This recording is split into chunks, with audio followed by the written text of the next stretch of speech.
My daughter called when my hands were elbow-deep in the soil, tending to the roses I'd planted in her father's memory. She was laughing when she told me she and her husband were leaving for Dubai tomorrow, and that my old Volvo and our family lake house had already been sold to fund their deal of a lifetime. They thought they were leaving me with nothing but a handful of dirt and a broken heart, but they didn't know that my husband, a history professor, never left anything to chance, especially the future. The late September sun was warm on my back, a gentle, forgiving heat for a 72-year-old woman on her knees in the dirt. This little patch in the Chicago community garden was my sanctuary, a place where the scent of damp earth and blooming roses could almost fill the spaces my husband Arthur had left behind. My fingers, stained with soil, worked gently around the base of a Mr. Lincoln rose, its velvety red petals a perfect echo of the love I still felt for him. It was quiet here, the only sounds the distant hum of city traffic and the contented buzz of a bee investigating a nearby blossom. The phone vibrated in the pocket of my gardening apron, a jarring intrusion into the peaceful rhythm of my work. I sighed, wiped a hand on my jeans, and answered, cradling the device between my shoulder and ear. "Hello, darling," I said, my voice warm. It was Claire. "Mom, I have the most amazing news." Her voice was a cascade of breathless excitement, so high and fast that the words tumbled over each other. I could picture her perfectly, pacing her immaculate condo, one hand gesturing wildly as she spoke. "You are not going to believe this. Marcus closed the deal. The big one. We're celebrating. We're going to Dubai." I smiled, a genuine, uncomplicated smile of a mother hearing joy in her child's voice. "Dubai? My goodness, Claire. That's wonderful. When are you leaving?" I snipped a wilting leaf from the rose bush, the steel of the pruners cool against my palm. My world was still small and quiet, centered on this single perfect rose bush. "Tomorrow," she squealed, and I could hear the clinking of ice in a glass. They were already celebrating. It was all very last minute, a whirlwind. Marcus is a genius, Mom, an absolute genius. We had to mobilize some assets really quickly to get the capital together. You know how these things are.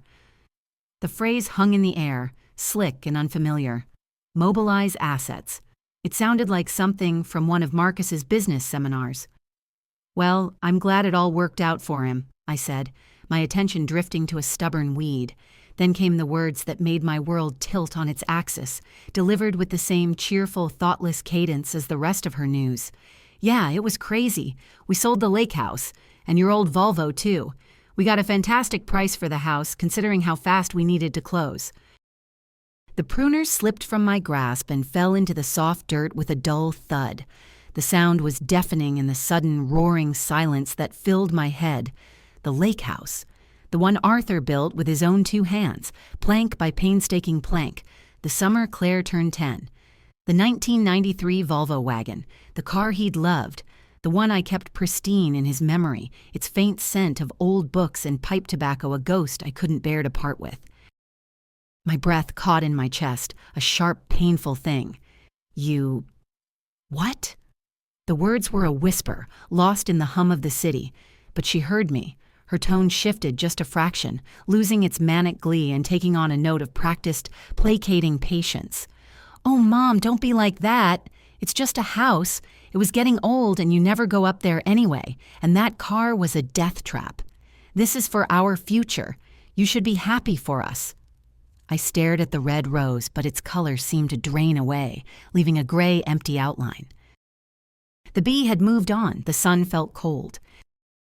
The betrayal was so swift, so casual, it was like a physical blow, leaving me breathless and hollowed out in the middle of a beautiful day. I don't remember walking home.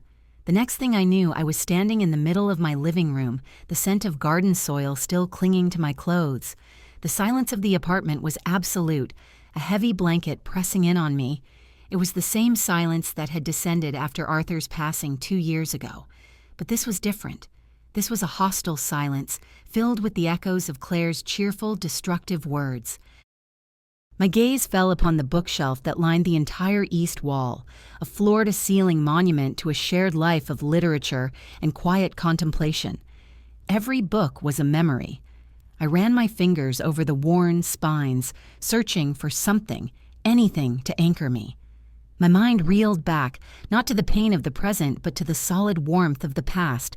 I saw Arthur, his hands dusted with sawdust, beaming with pride on the porch of the newly finished lake house. "It's not a mansion, Ellie," he'd said, wrapping an arm around my shoulders, "but it's built to last. It's for us, for Claire." It was our sanctuary, the place where our daughter learned to swim, where we spent countless evenings reading on the porch swing, the call of loons echoing across the water. It wasn't just wood and nails. It was a repository of our happiest moments, a legacy I had assumed was sacred. I thought of the endless sacrifices, the small, careful ways we built our life. I was a librarian, and Arthur was a university history professor. We were never wealthy people. Our riches were in books and in each other. We saved for years to buy that small plot of land in Wisconsin, choosing it over expensive vacations or a fancier car. Every extra dollar from a freelance indexing job I took, every bonus from a summer course Arthur taught, went into the Lake House Fund. We built our life brick by brick, book by book, with patience and a shared dream of a peaceful future. And in one breezy phone call, Claire and Marcus had bulldozed it all for a fleeting trip to a city of glass and sand. It was a repudiation of everything we were, everything we valued. A memory surfaced, sharp and clear, from the fog of Arthur's final weeks. He was frail, his voice a reedy whisper against the hiss of the oxygen tank, but his eyes were lucid. He'd gripped my hand, his skin as thin as paper. "Ellie," he'd rasped, "whatever happens, don't forget our old friend Eliot. The answers are always in the books." At the time, I'd dismissed it as the gentle rambling of a fading mind. We both loved T.S. Eliot. His poetry was woven into the fabric of our life together. But now his words returned with a strange, urgent clarity. I moved towards the poetry section, my heart thumping a slow, heavy rhythm against my ribs. I pulled out his beloved dog-eared copy of the Four Quartets. The spine was soft from years of use, the pages filled with his faint pencil annotations. As I opened it, a small, flat brass key fell out and landed softly on the worn Persian rug. Tucked inside the cover was a folded piece of notepaper yellowed with age. On it, in Arthur's familiar, elegant script, was a single line of verse. "In my beginning is my end." The arrival of Marcus 5 years ago had marked a subtle but seismic shift in our family's landscape. I remembered our first meeting with uncomfortable clarity, a dinner at a trendy, overpriced restaurant Claire had chosen. Marcus arrived wearing a watch that cost more than my Volvo and surveyed our small, book-filled apartment with an expression of amused condescension. He shook Arthur's hand but looked past him, his eyes scanning the titles on our shelves as if they were quaint, dusty artifacts. He referred to my husband, a man who had dedicated 40 years to the study of human civilization, as a walking encyclopedia, and the way he said it stripped the term of all its intellectual weight, turning it into a synonym for irrelevant. He spoke a different language, one of leveraging assets and market disruption, a jargon designed to exclude and intimidate. Arthur, ever the gentleman, had engaged him politely, but I saw the weariness in my husband's eyes. He saw Marcus for exactly what he was, a man who knew the price of everything and the value of nothing. After that dinner, Claire began to change. It wasn't a sudden transformation, but a slow, creeping erosion of the person she used to be. She started making little comments about our cluttered apartment and our outdated furniture. She'd gently suggest I buy a new dress, something more modern, when we were scheduled to meet her and Marcus for a rare dinner. She grew embarrassed by our life, by the quiet dignity of our intellectual pursuits. She stopped asking for my book recommendations and started talking about brand names I'd never heard of. The weekly family dinners we'd cherished for decades dwindled to strained holiday obligations, then to perfunctory phone calls. The easy warmth that had defined our relationship was replaced by a brittle cheerfulness, a careful managing of a mother she now seemed to view as a social liability. The last time I saw them at their condo, about 6 months before Arthur's final decline, I had stumbled upon a scene that now replayed in my mind with chilling significance. I had gone to use the powder room and walking back down the hallway, heard Marcus's voice from the study, low and venomous. "I told you I'll have it by Friday," he hissed into his phone. "It's a sure thing. Just give me one more week." There was a frantic, desperate edge to his tone that made the hairs on my arms stand up. Claire suddenly appeared in the doorway, saw me, and her face went pale. She quickly entered the study, and I heard her whisper shouting at him. A moment later, she emerged, shutting the door firmly behind her. She forced a bright, wide smile. "Just a little work drama," she trilled, taking my arm and steering me back toward the living room. "Marcus puts out fires all day long. You wouldn't understand the pressure." At the time, I had accepted her explanation, choosing to believe in the illusion of their success. Now I saw it for what it was, the first glimpse into the abyss of their lies, an abyss they were now trying to pull me into. The quiet erosion of our relationship soon gave way to a more direct form of exploitation. It began subtly, with phone calls from Claire asking for what she termed a little help. $200 here to cover a bill she'd forgotten, $500 there for a car repair. She always sounded flustered and apologetic, framing it as a temporary cash flow issue, a minor hiccup in their otherwise glamorous life. "Marcus is about to close a huge deal," she'd say. "We'll pay you back double next month, I promise." The money, of course, never came back, and I never asked for it. How could I? How do you send a bill to your own daughter for a mother's love? Each loan felt like a small tear in the fabric of our family, a transactional stain on something that should have been unconditional. Then Marcus himself began to call. He was smoother than Claire, his explanations more elaborate. He spoke of short-term liquidity problems and capital being tied up in escrow. He needed a few $1,000s, an investment to bridge him until a commission check cleared. He made it sound as though he were doing me a favor, allowing me to participate in his inevitable success. He painted a picture of a complex financial world where such transactions were normal, routine. I was an old woman, a librarian. What did I know of these things? I gave him the money from my savings, the modest nest egg Arthur and I had carefully built for my old age. I did it because I wanted to believe in my daughter's happiness, and Marcus was, inextricably, the gatekeeper to that happiness. The final, devastating blow came during the last month of Arthur's life. He was home with hospice care, and I was consumed. My entire world shrunk to the dimensions of his sick room. My days were a blur of administering medication, changing linens, and holding his hand, trying to offer comfort as he faded away. In the midst of this fog of grief and exhaustion, Claire and Marcus sat me down at the kitchen table. They looked solemn, their faces etched with concern. They had a stack of papers with them.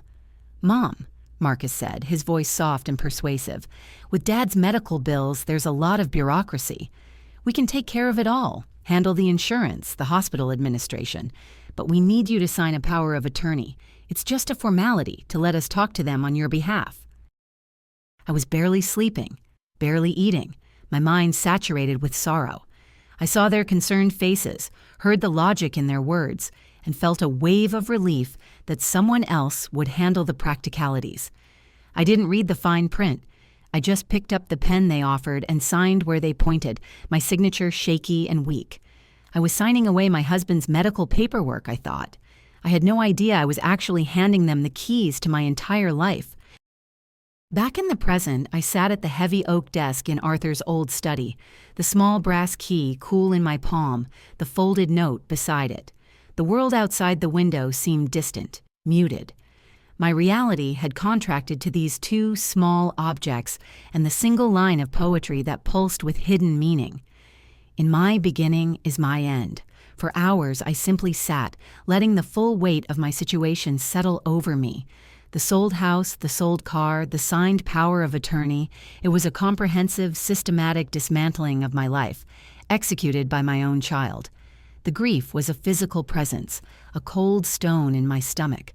But beneath the grief, a different feeling began to stir. It was the faint, flickering ember of intellectual curiosity, a habit of mind instilled in me by a lifetime spent with Arthur and among books. He had left me a puzzle. A dying man in his final days had taken the time to construct a message for me. It couldn't have been a mere sentimental gesture. Arthur was never sentimental. He was deliberate. In my beginning, my mind drifted back to the very start of our life together. We were married at the Cook County Courthouse on a rainy Tuesday, two penniless students with nothing but a shared passion for history and literature. Our honeymoon was a celebratory dinner at a cheap Italian restaurant. Our first major joint act as a married couple was opening a bank account. It was a tiny local institution, the Prairie State Bank, chosen because it was the only one between the university and our cramped apartment. We had opened a small safe deposit box there on the same day, a symbolic act. To hold our future, Arthur had joked, placing our marriage certificate inside. We had kept it all these years, paying the small annual fee, though we hadn't opened it in decades. The beginning. The key in my hand suddenly felt heavy with purpose. The next morning, I walked the 12 blocks to the Prairie State Bank. The building was a relic of the mid-century, with a marble facade and tellers who worked behind brass grills. It felt like stepping back in time, into my own past. My hands trembled slightly as I presented the key and my identification to the stern-faced manager. He led me into the vault, a cavern of steel and silence. He used his own key in conjunction with mine, and the small metal door swung open. Inside, there was no jewelry, no stock certificates, no cash. There was only a thick, old-fashioned accountant's ledger, its green cover worn and faded at the edges. On top of it lay another folded note, written in the same steady, familiar hand. My breath hitched as I unfolded it. It read, "Economics is a form of history, Ellie. It's just that the numbers represent human lives. Read our life."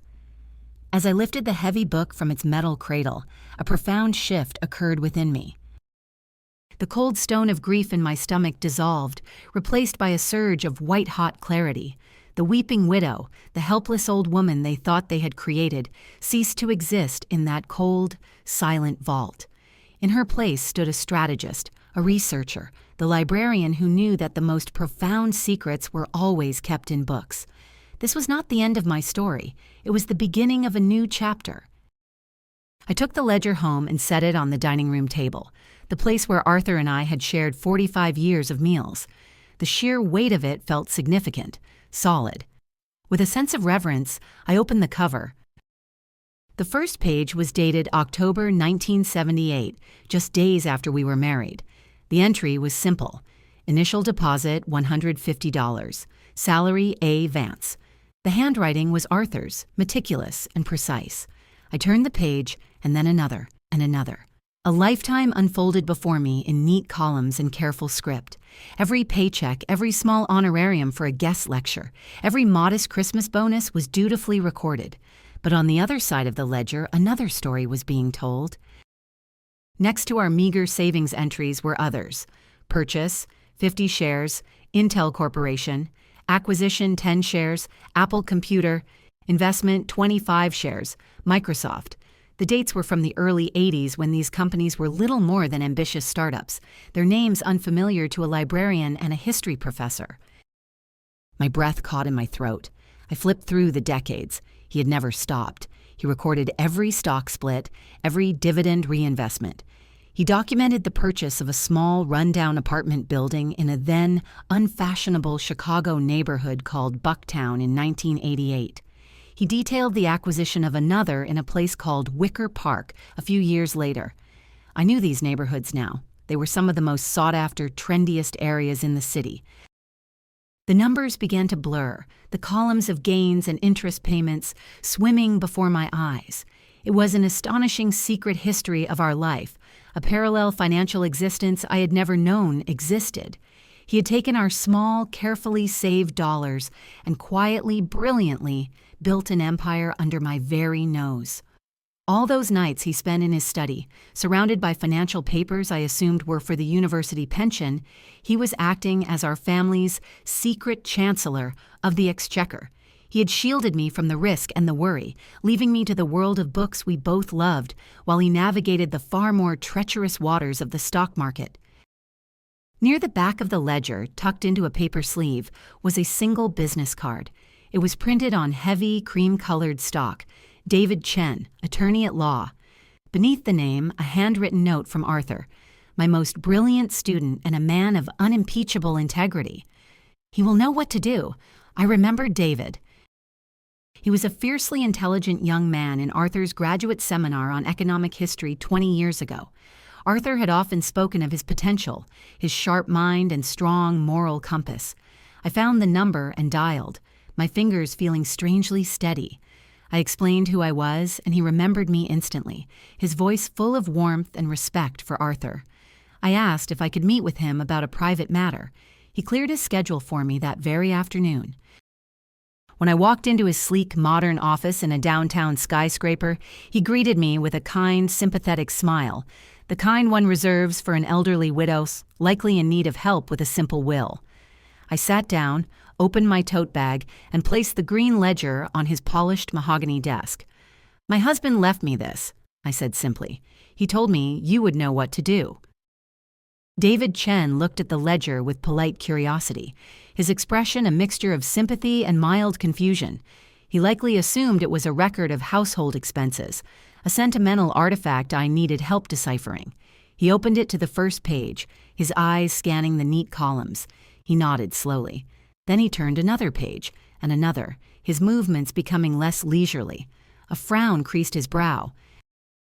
He began flipping through the book more quickly, his gaze sharp and focused. He muttered a few names under his breath.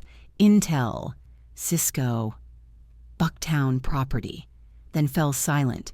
He closed the book, looked at me, and then opened it again, as if to confirm what he'd just seen. The sympathy in his eyes was replaced by something else, sheer, unadulterated astonishment. "Mrs. Vance?" he said, his voice barely a whisper. "Do you have any idea what this is?" I met his gaze directly. "I believe," I said, my own voice steady despite the tremor in my soul, "it is the history of my life. I just never knew how to read it." For the next hour, David was a blur of focused energy. He took the ledger to a scanner, made a few quiet phone calls, and typed furiously at his computer, his fingers flying across the keyboard. He pulled up property records, historical stock charts, and corporation filings. The quiet hum of his office was the only sound as he pieced together the financial mosaic Arthur had spent a lifetime creating. Finally, he leaned back in his chair and took off his glasses, rubbing his eyes. He looked at me, no longer as a grieving widow, but as a formidable client. "Eleanor. May I call you Eleanor? Your husband wasn't just a history professor.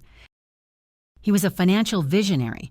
The properties in Bucktown and Wicker Park, they're worth a fortune now. The stock portfolio, it's staggering. We'll need a full accounting, but based on a quick preliminary analysis." He paused, taking a deep breath. "You are not just solvent. You are the primary shareholder of a privately held investment firm, Vance Holdings LLC, and your net worth is, conservatively, in the tens of millions of dollars." The number was so vast, so abstract, it barely registered. It was like being told the distance to the moon. It didn't feel real. What felt real was the quiet pride in Arthur's foresight, the depth of his secret love and protection. Then David said something that brought the astronomical figure crashing down to earth. He had pulled up the records for the Wicker Park property. It was a luxury condominium building, one of the most exclusive in the neighborhood. "Vance Holdings LLC owns this building outright," he said, pointing to the screen. "All the units are rentals." He scrolled down the list of current tenants, and there it was, Apartment 34B, tenants Claire and Marcus Holloway. My daughter and her husband were living in a building I owned. They were paying rent, or more likely falling behind on rent, to me through a corporate entity they knew nothing about. A plan began to form in my mind, not born of malice but of a librarian's love for order and a historian's belief in cause and effect. This was not about revenge in the crude sense of the word. It was about pedagogy. Arthur had spent his life teaching. It seemed only fitting that I should provide one final life-altering lesson to my daughter and her husband. A lesson in consequences. I looked at David. "Mr. Chen," I began, "I understand Marcus Holloway is currently in Dubai, attempting to close a deal with funds he recently acquired from the sale of my property." David nodded, already anticipating my train of thought. "I want you to use the full legal resources of Vance Holdings. I want you to find out who he's dealing with. I want you to find the bank account those funds went into. And then," I said, my voice as calm and quiet as the rustle of a turning page. "I want you to freeze it." The opulent suite in the Burj Al Arab must have felt like the pinnacle of Marcus's life. I could picture him there, gazing out at the sweeping vista of the Arabian Gulf, a glass of absurdly expensive whiskey in his hand. He would have felt invincible, a master of the universe who had cleverly outmaneuvered his sentimental old mother-in-law. He saw my lake house not as a home filled with memories, but as an underperforming asset. He saw my husband's beloved Volvo not as a keepsake, but as a few $1,000s of disposable cash. In his world, this was just smart business. He had no capacity to understand that some things have a value that cannot be quantified on a balance sheet. That ignorance was about to become his undoing. David Chen and his team were ruthlessly efficient. Within 24 hours, they had navigated the complexities of international finance law. They discovered the shell corporation Marcus had set up for his deal, an amateurish construction that was easily dismantled by seasoned corporate lawyers. They identified the bank in Dubai where the proceeds from the sales, my money, had been wired. Acting on behalf of Vance Holdings, LLC, a significant client with international standing, David's firm flagged the transaction. They presented evidence of the fraudulent power of attorney and the sale of assets without the true owner's consent. The bank, fearing legal repercussions and damage to their reputation, immediately froze the account pending a full investigation. The trap was set. The first sign of trouble reached me via a frantic, garbled voicemail from Claire. Her voice, stripped of its earlier glee, was thin and panicked. "Mom, something's wrong." "Marcus's accounts. They're frozen. The bank is saying something about a legal challenge. It's a mistake. It has to be a mistake. Can you maybe send us some money, just to tide us over?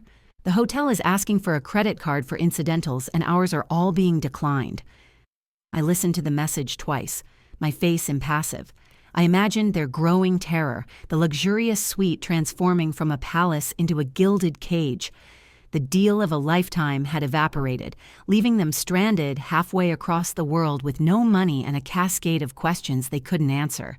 Their creditors, the people Marcus had promised to pay with his windfall, began to call. The sharks he swam with were beginning to circle. I deleted the message and went back to pruning my roses. They were back in Chicago within a week. Their return was not triumphant but furtive, a humiliating retreat. They had to borrow money from one of Marcus's so-called friends just to pay for the economy-class tickets home.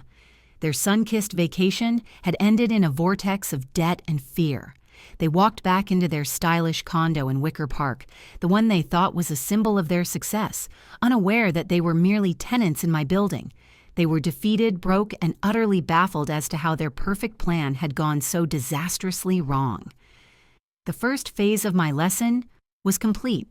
They had built their house of cards on a foundation of deceit, and I had simply, quietly, removed the first card.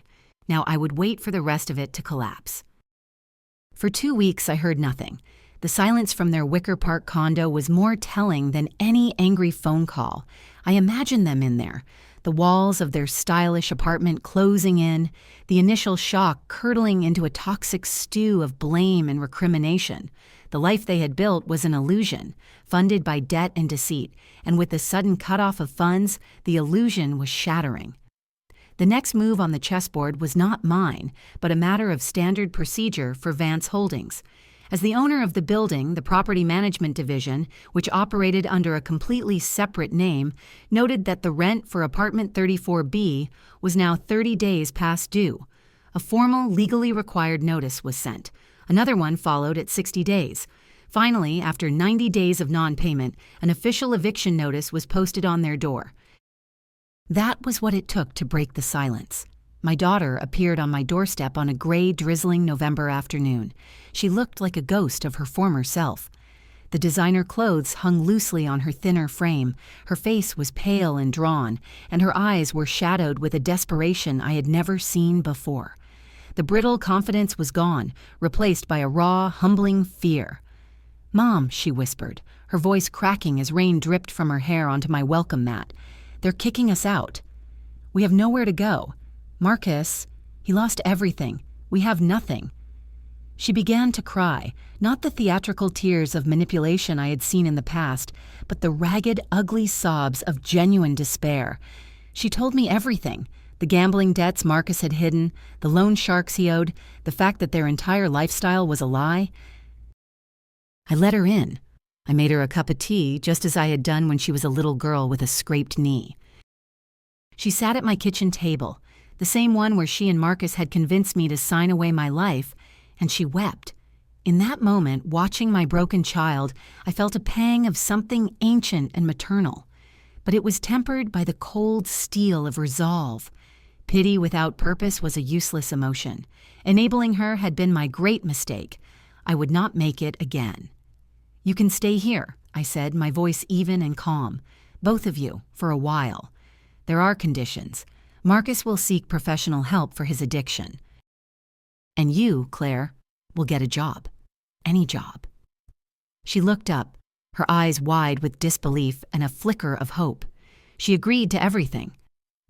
The next day, they moved into my spare bedroom with 2 suitcases and the crushing weight of their failure. The second phase of the lesson had begun. It was one thing to lose their money. It was another entirely to be forced to live under the roof of the woman they had betrayed, utterly dependent on her quiet, watchful mercy. Their presence transformed the quiet sanctuary of my apartment into a tense, suffocating space. Marcus spent most of his days in the spare room, the door closed, a ghost haunting my home. When he did emerge, he was a hollowed-out version of the arrogant man I'd first met. His shoulders were slumped, his eyes were vacant, and he moved with the slow, shuffling gait of a defeated old man. He spoke only when spoken to, his voice a dull monotone.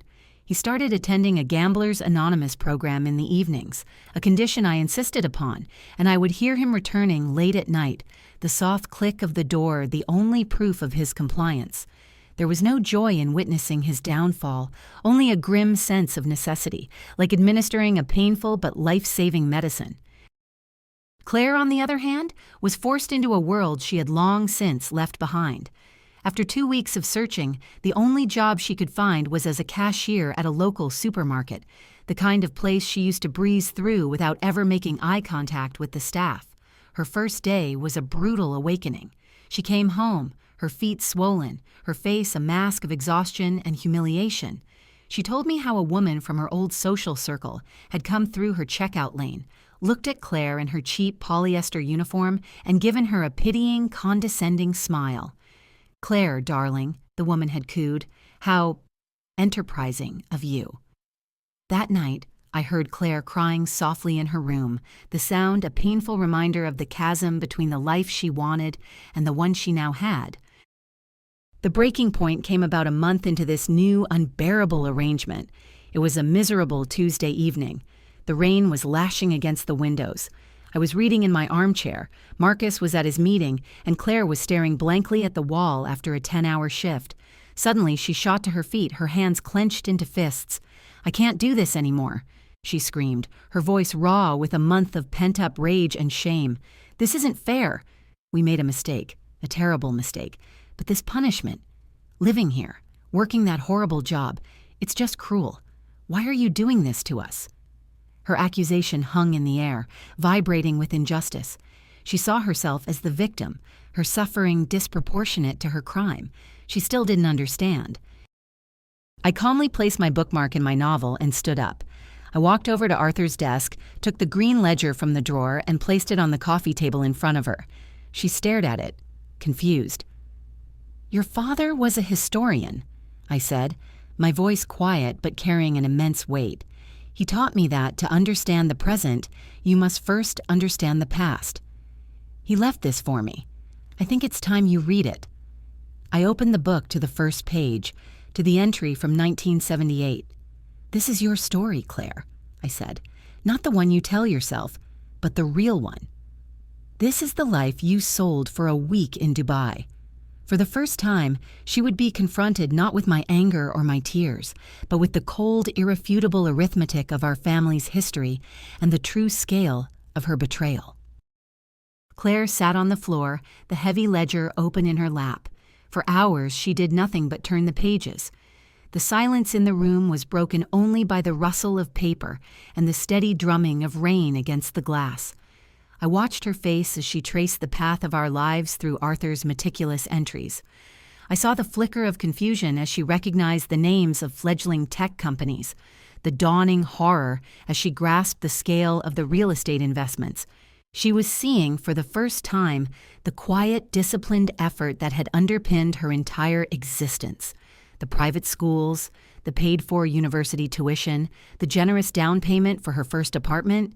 She had always accepted these things as her due, the natural output of a comfortable middle-class life. She never knew they were the fruits of a secret, lifelong project of devotion, a hidden engine of sacrifice humming just beneath the surface of her world. When she reached the final entries, her shoulders began to shake.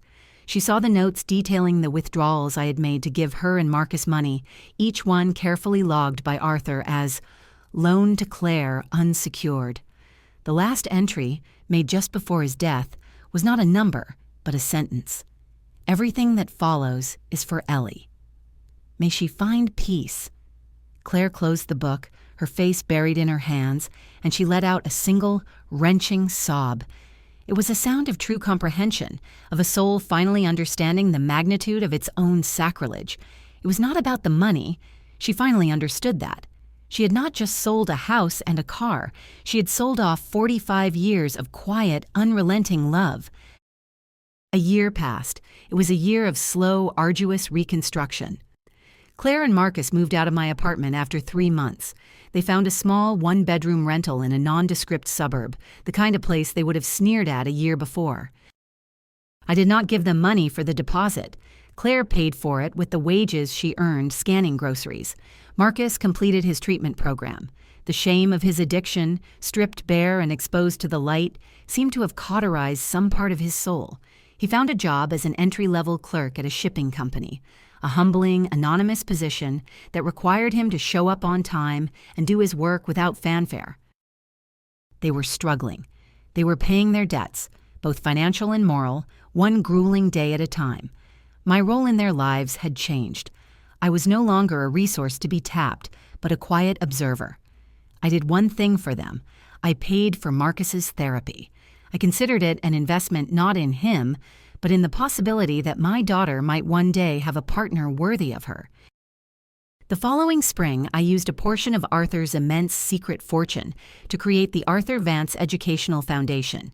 Its mission was simple: to provide full university scholarships for brilliant students from low-income families who wished to study history, literature, or the classics, the subjects my husband believed were the bedrock of a civilized society. David Chen handled the legalities, and I oversaw the selection process myself. It was work that gave me a profound sense of purpose, a way to transmute Arthur's financial acumen back into the world of ideas he so dearly loved. I made the foundation the new legal owner of the lake house. It was no longer a private family retreat, but the Vance Scholar Summer Residence, a place where the brightest recipients of the grant could spend their summers reading, writing, and thinking, free from financial worry. I had the house restored to its former simple glory, but I left the porch swing exactly as it was. My relationship with Claire began to mend, though it was a slow and delicate process. Our conversations were different now, quieter and more honest. The brittle artifice was gone. She would call me after a long shift, her voice heavy with fatigue, and tell me about her day, about the simple human interactions she witnessed at the checkout counter. She had enrolled in a night course at the local community college to become a paralegal, inspired, she said, by the order and logic of the law. We were rebuilding our connection on a new foundation, one not of obligation or habit, but of a hard-won, mutual respect. She never asked for money, and I never offered. We were finally just a mother and a daughter, finding our way back to each other. That August, I drove up to the lake house for the first time since it had been sold and then reclaimed. I went to meet the foundation's inaugural scholar, a fiercely bright young woman from the south side of Chicago, who was the first in her family to attend college. I found her on the porch swing, lost in a book. I sat down beside her, and we watched the sun set over the water, the sky turning a brilliant shade of rose and gold. She was reading the Four Quartets. She told me it was her favorite. We sat in comfortable silence for a while, the call of the loons echoing across the still water, just as it had all those years ago. "There's a line in it I love," she said, her young face serious and thoughtful. "In my end is my beginning." I smiled, a genuine peaceful smile that reached all the way to my soul. "Yes," I said, looking out at the endless water. "I know the one." The circle was complete. Arthur's legacy was not in the numbers in a ledger, but here, in this moment, in the continuation of curiosity, kindness, and the quiet, unshakable power of a well-read life.